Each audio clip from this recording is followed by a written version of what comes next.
On considère deux événements A et B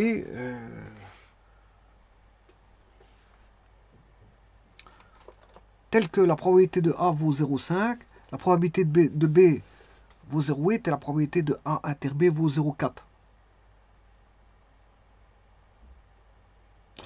Donc on connaît la probabilité de l'événement A, de B, la probabilité de l'événement B, et la probabilité de l'intersection qu'on connaît. Et donc on peut trouver la probabilité du complémentaire de la réunion. Alors ici on a une expérience aléatoire H qui est indéfinie, elle n'est pas donnée, on s'en fout, c'est pas ça qui compte. On n'est pas obligé d'avoir l'expérience aléatoire qui doit être donnée explicitement, c'est pas un problème. Ni les événements A et B ne doivent pas être forcément donnés explicitement. Bien sûr, A et B sont liés à l'expérience aléatoire H, mais du moment qu'on connaît la probabilité, on peut se débrouiller là-dessus. On peut trouver les probabilités. Alors, pour ça, il faut que je connaisse au moins trois probabilités pour en trouver une quatrième. Alors, trouver une quatrième, c'est quoi? Si je connais probabilité suivant la relation de Boole, d'ailleurs je vais l'écrire maintenant. Voilà. Attention qu'ici, on connaît la probabilité de A, de B et de l'intersection. Hein. Donc c'est ce qu'on connaît, c'est les données. Donc la relation de Boole, qui est un axiome, voilà, des probabilités, relation de Boole. Alors je rappelle qu'un axiome, normalement, on ne démontre pas.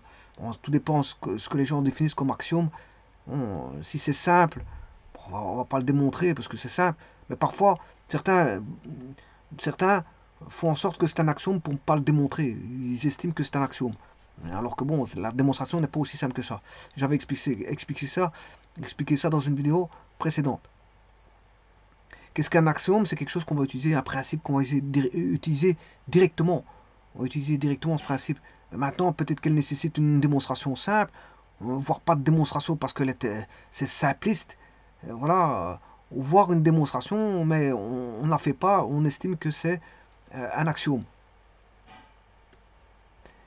Bon, la relation de Boole, c'est la probabilité de la réunion A union B est égale à la probabilité de A, de l'événement A, plus la probabilité de l'événement B, moins, il faut enlever ce qui est commun entre, bien sûr, je parle en général, on retire ce qui est commun. Pour autant qu'il y ait quelque chose de commun. Parce que si c'est pas commun, comme je l'ai toujours dit, là, la réunion, qui est une addition d'ensemble, voilà, tout dépend si c'est compatible ou pas, si les événements sont compatibles ou pas. Compatible, ça signifie que il y a une intersection existante. Ici, c'est différent du vide. Par contre, si A inter B est le vide, la probabilité du vide vaut 0. On aura moins 0 ici, on aura la probabilité d'une somme, d'une réunion, enfin, quand je dis somme, c'est une somme d'ensemble, la probabilité de A plus B vaut la probabilité de A plus probabilité de B, sachant que ça, c'est une réunion d'ensemble. Hein. C'est un plus qui signifie réunion d'ensemble. Bon, mais ce qui veut dire que si on connaît la réunion probabilité de B, probabilité de inter B, je peux trouver la probabilité de A.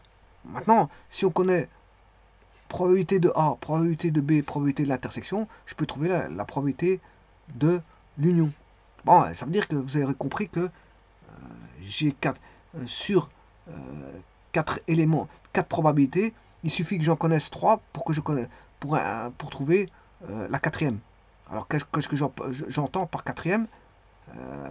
C'est si je connais probabilité de A, probabilité de B, probabilité de l'intersection, je peux trouver la probabilité de l'union. Connaissant la probabilité de l'union, probabilité de B et probabilité de l'intersection, je peux trouver probabilité de A. Connaissant la probabilité de l'union, la probabilité de A et la probabilité de l'intersection, je peux trouver la probabilité de B. Connaissant la probabilité de l'union, probabilité de A et probabilité de B, je peux trouver la probabilité de l'intersection. Donc on peut trouver, connaissant trois probabilités, la quatrième. Bon, mais ici, c'est parce qu'on ne demande pas la réunion. On demande le complémentaire de la réunion. Mais, donc là, il faut que j'aille chercher, bien sûr, un deuxième axiome qui est le complémentaire. On demande le complémentaire. Enfin, je m'excuse. Ici, on demande le complémentaire. On demande la probabilité du complémentaire de la réunion. Alors, complémentaire de la réunion, c'est complémentaire de A union B, voire, je peux écrire complémentaire de A union B. Certains écriront A union B complémentaire, complémenté, voilà, pas complémentaire mais complémenté, et d'autres écriront A union B complément, le complémentaire de A union B, ou si vous voulez A union B, A bar, A union B bar. Ça, on peut dire des barres, hein, sans aucun. En logique, on parle de barres. En logique, on parle de barres, parce que bon, chaque fois dire complémentaire, c'est trop long. Alors on dit bar, ça va beaucoup plus vite. Donc le complémentaire de A, c'est A bar. Donc il y a différentes façons d'écrire le complémentaire. Bon, j'opte pour la barre au-dessus de A union B. Eh bien, ça c'est assez simple, parce que je vais utiliser la relation de Boole, et ensuite aller chercher un autre axiome. Qu'est-ce que c'est que, bien sûr, la relation de Boole? Je vais aller chercher, calculer d'abord l'union. On sait bien que c'est probabilité de A plus probabilité de B moins la probabilité de A inter B. Voilà. L'union, la probabilité de l'union, enfin du complémentaire de l'union, A union B, c'est 1 moins la probabilité d'avoir l'union. Parce que c'est le contraire. Complémentaire, c'est juste le contraire. Donc, je vais chercher un second axiome de probabilité, c'est 1 moins la probabilité de A union B. Parce que la probabilité de A bar UB plus la probabilité de A UB est égale à 1. Voilà, donc il est facile d'aller chercher la probabilité du complémentaire. Il suffit de faire chercher l'union, voilà, et de calculer. Bon, de calculer complémentaire. Alors, je vais faire ça tout de suite, sachant, mais il faut que j'aille chercher les valeurs des probabilités 0,5, 0,8 et 0,4. 0,5 pour A, probabilité de A, 0,8 pour probabilité de B, et 0,4 je crois.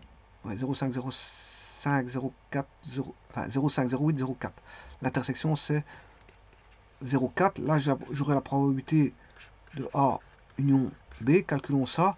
Ce qui fait 0,5, 0,8, 1,3 moins 0,4, ça fait 0,9. Et la probabilité de A union B bar,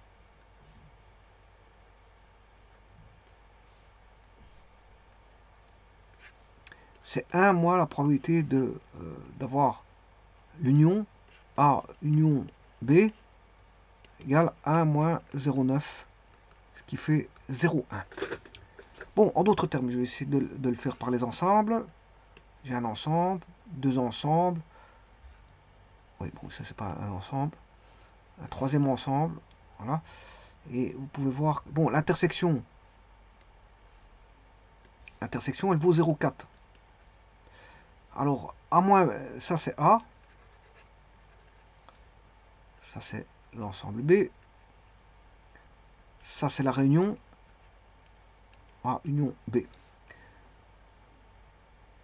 Alors là on a 0,4, 0,5 c'est pour A, mais l'intersection fait déjà 0,4, ça qui fait 0,5 moins 0,4, ça fait 0,1. Et l'autre, on a 0,8 pour B, mais comme on a une intersection qui vaut 0,4, il ne reste plus que 0,4 ici. Voilà, et on voit bien que 0,1 plus 0,4 plus 0,4, ça fait 0,9. Alors le 0,1, il est en dehors. Hein. Il est en dehors de l'ensemble A union B. Il faut aller rechercher en dehors de la réunion. La réunion reprend tout, hein. Il reprend A et B, et son intersection. Donc, qu'est-ce qui est A, probabilité de A union B bar, ben, c'est tout ce qui est à l'extérieur. Hein. Et ça vaut 0,1. Tout ce qui est à l'extérieur, ça vaudra l'extérieur de la réunion. Alors, c'est vrai qu'ici, j'ai mal écrit réunion. Hein.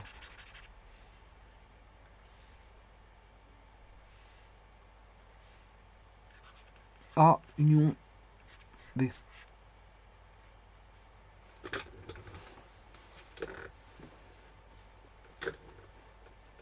Donc tout ce qui est en dehors de A union B, c'est le complémentaire.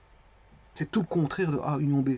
Ce qui n'est pas A union B est le complémentaire de A union B. Et ce qui est n'est pas A union B, c'est tout ce qui est extérieur à A union B. Et la probabilité vers l'extérieur donne une probabilité de 0,1. Je vous remercie.